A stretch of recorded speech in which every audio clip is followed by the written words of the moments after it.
Well, regardless of the troubles they bring and the obstacles that have to be faced on their account, children are indeed a boon to their parents. Children are priceless. This infant, who is being cuddled by a policewoman, is only 9 days old. The police say that it has been revealed that the infant born on the 15th of this month was sold to a 53-year-old woman from Nainamadama, Negombo when he was 3 days old. It has also been revealed that the infant had been sold through a female broker outside a restaurant in close proximity to the Vaguhapitiya hospital in Pusallava for 35,000 rupees. After tip-off was made to the Pusallava police, the infant was recovered yesterday in Negombo. The infant's 26-year-old mother, his father and several others were taken into custody yesterday. The police say that the woman who bought the infant, another woman and a man have been arrested. While the infant is in good health, the suspects, including the parents, are to be produced in court.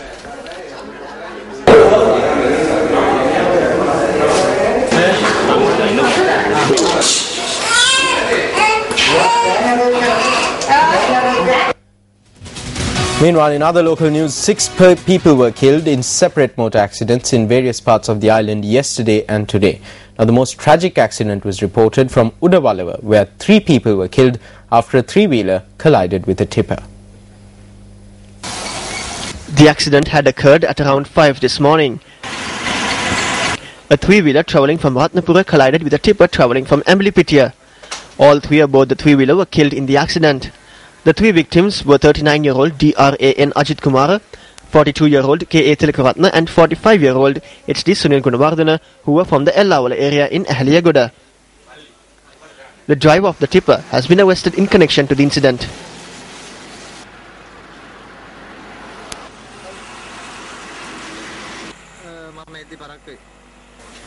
Meanwhile, at 7:30 last evening, a motorcycle rider was killed in an accident in Rambawa, Mankadawala.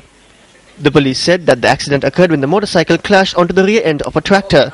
47-year-old Niranjan Samravira from Anuradhapura died in the accident. The driver of the tractor was taken into custody.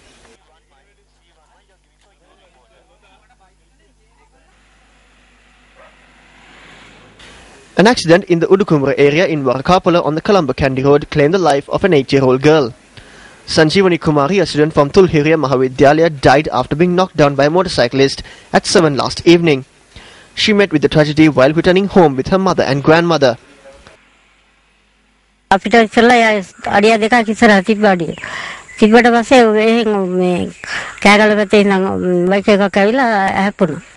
motorcycle rider was arrested.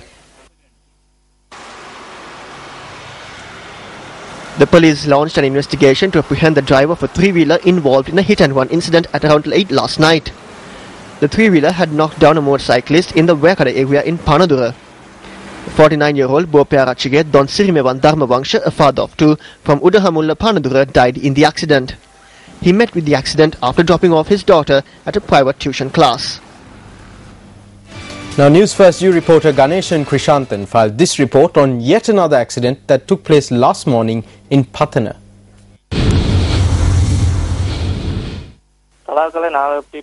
An accident took place in Patana on the Navalapitiya Thalavakale main road. It is reported that the accident was a result of a mechanical failure in the 3-wheeler. The driver of the 3-wheeler has been hospitalized.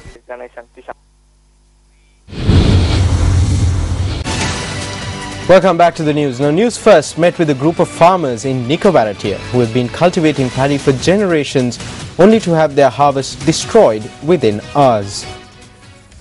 This is not a dam. These were once footpaths separating the paddy fields. Now it has all been washed away. Last time it was because of the floods. This was a footpath. The farmer, who was in waist-deep water, was standing on a border of the paddy fields where once saplings of paddy fields were harvested. Oceans of paddy plants which used to stand in these fields once offered scenic beauty. Now paddy fields, fed by the waters from the Nikobaratia, Magalla in Taranagolla, Magallegama, Ittavala, Madala areas have been destroyed. The waterways that provided nourishment to these paddy fields have also been destroyed.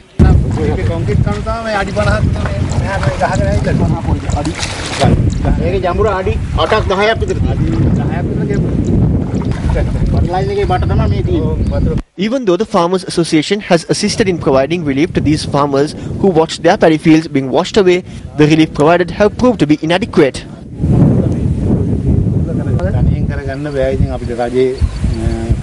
We cannot do this alone. With the monetary aid from the government, we can construct a solid system.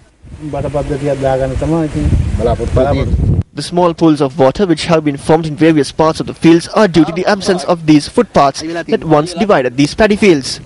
The farmers say that because their paddy fields have been washed away, there is a need to refill the land with soil to harvest new paddy. It is evident that the farmers are unable to refill 15 acres of land with soil.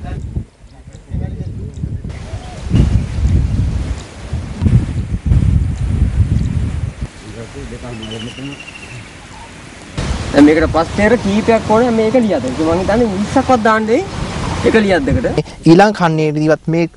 main plea of these farmers is to find a solution to harvest paddy in the next season. Shouldn't we take notice of these farmers who have been strong even after being faced with natural calamities and provide relief? Up next is a look at Action TV.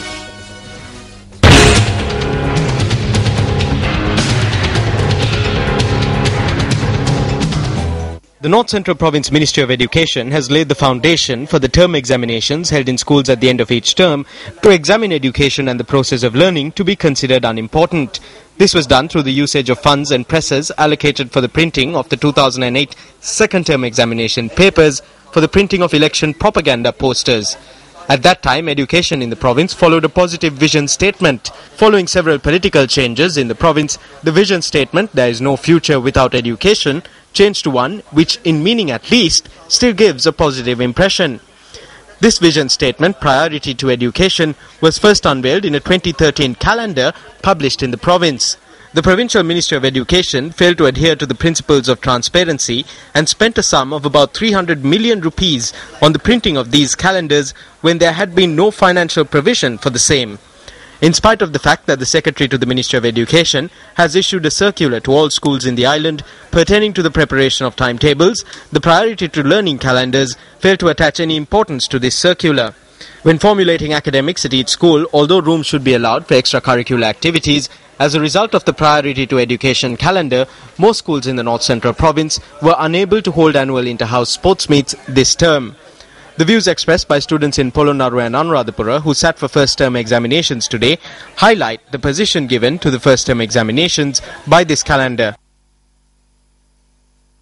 This time the examinations were easy because the teachers were not there and we looked at our books and discussed the answers amongst ourselves. If we had a chance to write our ordinary level examination this way, we could have ranked at the top in Dimbulagala.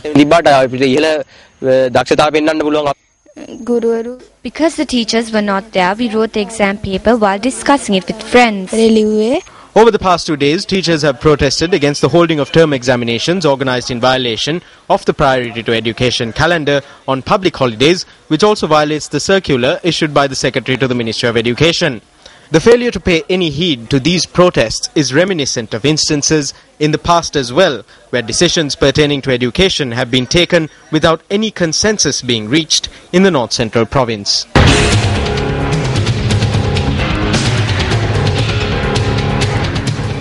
Construction on the final phase of the Kotmale Mahasaya commenced today.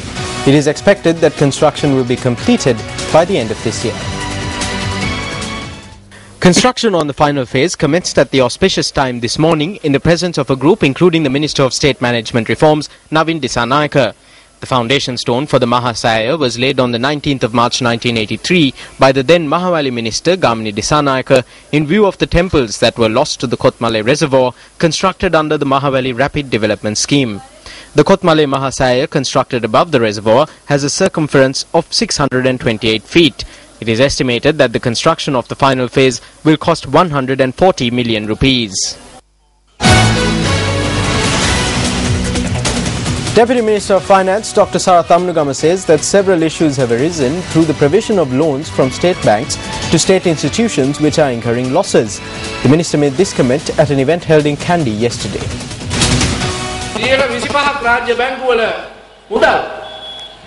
We will allocate 25% of funds from state banks and provide them to 2 state institutions we had given money to unprofitable institutions such as the Electricity Board and the Petroleum Corporation. Now we cannot get it back. These are the funds that were to be given to the people as loans. If calculations are made to provide loans as relief for those institutions, two things will happen. One is that the banks will have problems. The banks will have to present altered documents for their balance sheets. The next is the most important thing. Documents have to be presented when there is an international review on the bank's strength. Because of this, the banks cannot